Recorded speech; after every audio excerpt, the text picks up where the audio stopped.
Halo Sobat Semalang, ketemu lagi di Ngopi Alang, Ngobrol Happy Anak Semalang. Bersama saya Wildan Mahdian yang akan menemani Sobat Semalang semua hingga beberapa waktu ke depan. Sobat Semalang, tanggal 12 Rabiul Awal atau tanggal 26 September 2023 adalah hari yang sangat berarti bagi umat Islam seluruh dunia. Kenapa? Pasalnya, hari tersebut merupakan hari kelahiran baginda kita, Nabi Muhammad SAW. Sudah berabad-abad kita mengenang perjuangan beliau dalam mendakwahkan agama kita. Banyak juga tentunya tantangan-tantangan yang beliau dapatkan selama melaksanakan perintah tersebut, selama mendakwahkan agama Islam tersebut. Dalam peristiwa kelahiran beliau juga tentu ada banyak sekali peristiwa-peristiwa besar yang sangat menakjubkan.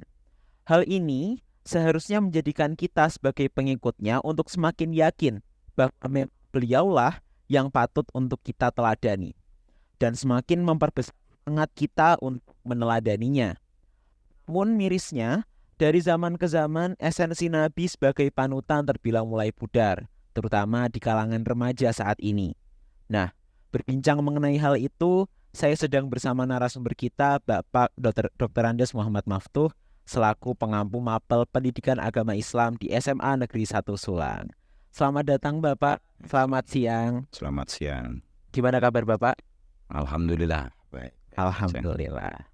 Baik Bapak, sebelum kita masuk ke topik yang lebih utama, boleh nggak sih Pak minta tolong mereview secara singkat peristiwa kelahiran Nabi dan napak tilas terkait perjuangan-perjuangan Nabi Muhammad dalam mendakwakan agama Islam. Terima kasih. Nabi kita Muhammad Shallallahu Alaihi Wasallam dilahirkan di kota yang penuh dengan peradaban sudah. Tapi waktu itu peradaban sudah tercemar dengan adat yang namanya jahiliyah. Waktu itu orang Arab sudah banyak yang pandai, sudah kenal tulisan, sudah kenal peradaban. Tapi karena masalah bahwa ketika dia mensikapi persoalan ketuhanan, makanya Nabi ditugaskan salah satunya adalah untuk memberantas adat jahiliyah. Yang kalau di Quran termasuk jahiliyah itu dunnallah, dunna jahiliyah. Dia sudah tidak bertauhid yang benar. Terus kaitannya dengan hari ini, kita mengikuti apa yang telah dilakukan oleh Nabi. Nabi adalah sosok yang menjadi uswatun hasanah. Mengalami berbagai hal, mengalami ujian, mengalami tantangan. Yang Nabi Muhammad SAW adalah seorang manusia yang memiliki, yang oleh Allah Subhanahu wa Ta'ala diberikan kelebihan terbaik dari manusia yang terbaik yang pernah dilahirkan oleh Allah, yang dilahirkan oleh manusia di atas dunia ini.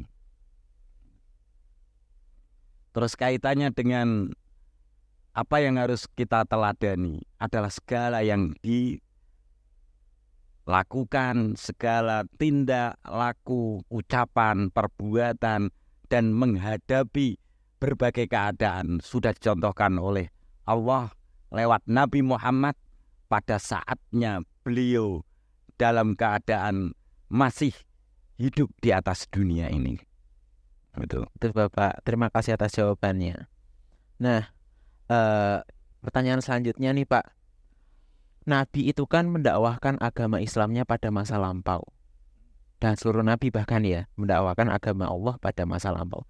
Kira-kira apakah seluruh kisah-kisah yang kita dengar dari entah sumber manapun itu terkait kenabian masih semuanya ya Pak ya, masih relevan hingga saat ini? Kalau semisal tidak, yang paling relevan kira-kira yang mana Pak? Nabi Muhammad oleh Allah Subhanahu wa Ta'ala diutus adalah sebagai khotamul anbiya wal mursalin. Artinya setelah Nabi Muhammad Shallallahu Alaihi Wasallam tidak ada nabi lagi. Dan itu nanti Nabi adalah Nabi penutup zaman. Diriwayatkan bahwa antara Nabi dengan kiamat itu bagaikan jari, jaraknya dekat. Maka apa yang sudah disampaikan Allah kepada Nabi yang dahulu, berikutnya diakhiri dengan khotamul anbiya wal mursalin, maka ajaran Nabi Muhammad adalah ajaran yang tidak akan, artinya akan selalu relevan dengan zaman sampai yaumil kiamah. Apapun yang dilakukan, apapun yang menjadi tindakan Rasulullah Muhammad SAW dalam menghadapi zaman, waktu, tempat, karena Nabi adalah ajarannya paling sempurna. Oke, menurut Bapak nih, sekarang ini kan yang sering menjadi topik perbincangan itu kan remaja ya Pak ya, Yeah. yang banyak mungkin aktif di media-media ataupun ya yang sering berseliweran di mana-mana itu kan remaja. Kira-kira menurut Bapak, remaja yang ideal, yang sesuai dengan tuntunan Nabi itu yang seperti apa Pak? Kalau kita mengikuti Nabi, apapun yang harus kita lakukan mengikuti, ittiba. Tapi itu sulit. Artinya apa? Rasul pun memberikan koridor, orang mengikuti seperti Nabi persis tidak mungkin. Karena Rasul sudah disetting oleh Allah sebagai orang yang sempurna. Kita oleh Allah Subhanahu wa Ta'ala dijadikan manusia yang tidak sempurna. Tapi yang harus kita ikuti, yang penting, yang utama adalah kejujuran. Alaikum bisidqi. Kejujuran. Kalau kita jadi orang jujur sepanjang zaman apapun, jujur itu akan menjadi kebaikan. Dan itu utama. Dan Rasul selalu mengajarkan sesuatu yang sifatnya penting dan akan dapat kita gunakan, terutama anak-anak muda melihat sekarang itu begitu medsos. Hari ini adalah zaman-zamannya orang, semua, tidak ada orang yang tidak menggunakan HP, tidak ada orang yang tidak menikmati internet. Tapi Rasul sudah sejak zaman dahulu menyatakan bahwa apa yang kita dengar, apa yang kita lihat itu harus tabayun, harus jelas. Tidak boleh sesuatu yang tidak jelas kita ikut-ikutan, harus jelas itu. Berarti kan yang jujur nih ya Pak, yang jujur. Nah, kira-kira kalau Bapak melihat dari persekitaran Bapak, persekitaran kita saat ini mungkin di SMA Sulang sendiri atau di luaran sana, itu kita ini kekurangan nggak sih remaja-remaja yang sesuai dengan idealnya tadi? Secara ideal maka jelas orang itu akan kekurangan, baik di SMA manapun. Tapi itu lewat tarbiyah, lewat pendidikan, bahwa segala sesuatu itu, apalagi untuk anak-anak muda yang sedang mencari jati dirinya, kita harus mengajarkan, kita harus memberikan pengetahuan kepada anak-anak muda, karena anak-anak muda nanti adalah yang berpengaruh pada generasi yang akan datang. Nabi Muhammad SAW berkaitan dengan anak muda, waktu Nabi masih sugeng, begitu Kanjeng Nabi dengan Sayyidina Ali, dengan orang-orang tokoh muda, Nabi sangat optimis. Nabi sangat optimis. Maka saya sebagai guru optimis terhadap anak muda. Nanti dengan belajar, nanti dengan membaca, nanti dengan mengikuti orang-orang alim yang ada di Rembang, maka dia akan menjadi orang-orang yang sukses. Dan insya Allah tidak ideal, tapi dia cukup untuk menjadi orang yang baik. Nah, kalau terkait orang yang baik, moral, ini menurut saya ya Pak ya, kalau terkait orang yang baik atau moral itu kunci utama itu ada di kesadaran. Sedangkan kalau saya lihat sekarang ini kan apa ya, banyak orang yang kesadarannya itu kurang, terutama di mungkin lingkup satu kelas saya atau di SMA ini kalau selama saya memperhatikan. Nah, itu kira-kira cara untuk kita menumbuhkan kesadaran itu tuh gimana sih Pak? Sadar, itu adalah sesuatu yang memang diawali dari jiwa. Makanya kalau kita kembali kepada lagu Indonesia Raya, kadang-kadang itu kita salah. Salahnya apa? Bangunlah jiwanya, baru bangunlah badannya. Tapi orang-orang rata-rata sekarang membangun badannya baru jiwanya. Untuk membangun jiwa perlu sekali contoh, perlu sekali master. Yang master itu adalah nomor satu adalah dari orang tua, dari masyarakat, dari guru, dan dari segala informasi yang itu harus lewat sesuatu yang sahih. Karena apa? Karena kesadaran itu tidak instan. Kesadaran adalah sesuatu yang ada rentetan yang harus dilalui. Salah satu contoh, kalau zaman Nabi, maka itu lewat tarbiyah. Nabi mendampingi umatnya. Sholat saja diawali dari Nabi mengajak sahabatnya untuk sholat. Yang awalnya contoh, Nabi itu awal-awal di Quran itu orang yang sholat dalam keadaan mabuk masih ditolerir, masih diperbolehkan. Tetapi berikutnya, ayat berikutnya, jangan kamu sholat ketika mabuk. Artinya apa?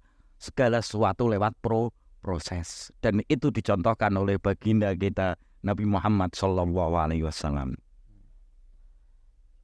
Kalau proses itu kan tadi Bapak bilang proses itu harus didukung dengan orang tua atau didikan-didikan dari luar sekolah juga harus dibantu dengan hal-hal tersebut gitu ya Pak ya. Nah, tapi menurut Bapak gimana nih atas semisal pendidikan orang tua yang udah saya pasrahkan anak saya sepenuhnya kepada sekolahan atau saya pasrahkan anak saya terkait adabnya, terkait moralnya kepada dia dididik di mana seperti itu. Itu seperti ya seolah-olah orang tuanya Tidak ambil peduli. ya tidak peduli begitu. Kira menurut Bapak gimana? Makanya satu sisi pendidikan itu harus universal. Artinya apa? Orang tua juga harus tetap diberikan tahu. Maka sekolah itu ada komite. Sekolah itu ada pertemuan orang tua yang bahwa keberhasilan anak itu adalah kerjasama. Zamannya Nabi pun begitu. Orang tua punya tanggung jawab. Yang justru utama kewajiban adalah orang tua. Karena yang menikmati utama itu orang tua. Ketika baik di dunia, sampai orang tua itu dipanggil oleh Allah Subhanahu wa Ta'ala, yang utama menikmati keberhasilan anak, nama baik, keberhasilan di dunia wal akhirah itu adalah orang tua. Maka pendidikan jadi seperti aturan di SMA, seperti aturan di pendidikan yang lain, maka orang tua dipanggil. Ketika ada anak bermasalah, maka orang tua pun dipanggil. Itu tujuan utamanya adalah kita bersama-sama. Tidak akan berhasil kalau sesuatu itu sendirian. Nah, sekarang kita kembali lagi ke yang tadi tentang penyadaran, Pak. Ada yang belum sadar kan juga ada yang sudah sadar nih Pak. Mungkin jumlahnya tidak banyak. Nah, yang sadar-sadar itu tadi dia ingin memengaruhi temannya gitu Pak. Biar ayo kita tuh yang baik seperti ini kayak gitu. Kira-kira cara yang cocok dipraktikkan sekarang ini tuh yang bagaimana Pak untuk hal tersebut? Kalau kita mengikuti Nabi, maka yang utama adalah uswah. Uswah itu contoh. Lakukan diri sendiri. Insya Allah orang tahu kalau ini ternyata baik, hasilnya begini. Maka seperti sholat itu, shollu kama ra'aitumuni usolli. Nabi sholat dulu, sahabat dia jak. Jadi mereka melakukan dulu, baru ngajak orang lain. Tapi sekarang kan banyak yang repot itu, pinter ngajak, tapi tidak diawali dari diri sendiri. Untuk kalian semua orang-orang yang baik, berikan contoh, berikan teladan. Maka tidak usah memerintah. Kalau mereka nanti akan tahu hasilnya, maka dia akan mengikuti. Kalau saya kadang-kadang ngambil contoh begini, pemerintah itu kadang-kadang memberikan benih padi baru. Ketika awal-awal orang belum tahu hasilnya mesti ramai, tidak mau lain sebagainya. Tapi setelah orang itu tahu, maka orang akan ikut dengan sendirinya. Satu contoh pupuk tahun 70-an itu pupuk yang diberikan pemerintah itu waktu itu ya urea macam-macam, orang dibuang karena belum tahu hasilnya. Tapi setelah tahu hasilnya hari ini pupuk kehabisan stok, karena orang itu tahu dengan kesadaran melihat bahwa menggunakan ini berhasil. Maka kalian juga gitu, contohilah bahwa keberhasilan, kebaikan Anda, kesantunan Anda, mengikuti Nabi Anda ternyata membawa dampak yang positif dan memberikan hasil manfaat kepada dirinya sendiri. Baik Bapak, sebelum kita menutup bincang-bincang pada siang hari ini, ada nggak sih pesan-pesan yang mau Bapak sampaikan kepada Sobat Semalang yang ada di rumah yang sedang menonton video ini? Kalau saya begini, bahwa untuk menjadi orang baik, maka kita harus melihat, menelaah, kemudian kita membaca dari orang-orang yang baik tersebut. Maka kalau kita mau lihat yang urgent itu adalah hari ini kita senang kepada Nabi. Untuk bisa senang, kita harus tahu apa yang dilakukan oleh Nabi, apa yang menjadi tindakan Nabi. Dalam pepatah kan, tak kenal maka tak sayang. Bagaimana mengikuti tanpa tahu? Maka kita baca sebanyak-banyaknya buku tentang sirah, sejarah Nabi Muhammad, sehingga kita ketika melihat sejarah itu maka tahu, oh Nabi itu begini, Nabi itu begini, lewat sejarah. Sebenarnya orang-orang alim dulu itu sudah membuat agar orang cinta Nabi itu dengan membaca berjanji. Kalau kita lihat berjanji itu kan isinya tentang apa yang menjadi sosok Nabi itu, mulai wajahnya, mulai nasabnya, lengkap sampai wafatnya, diangkatnya, bagaimana keadaannya. Maka untuk pesan saya, kita cinta Nabi dengan jalan kita mengikuti Rasul. Untuk bisa mengikuti Rasul, kita harus membaca sejarah Nabi. Dan untuk bisa mengikuti Nabi, kita harus mengikuti ulama. Karena antara Nabi dengan kita jaraknya sudah 1400 tahun.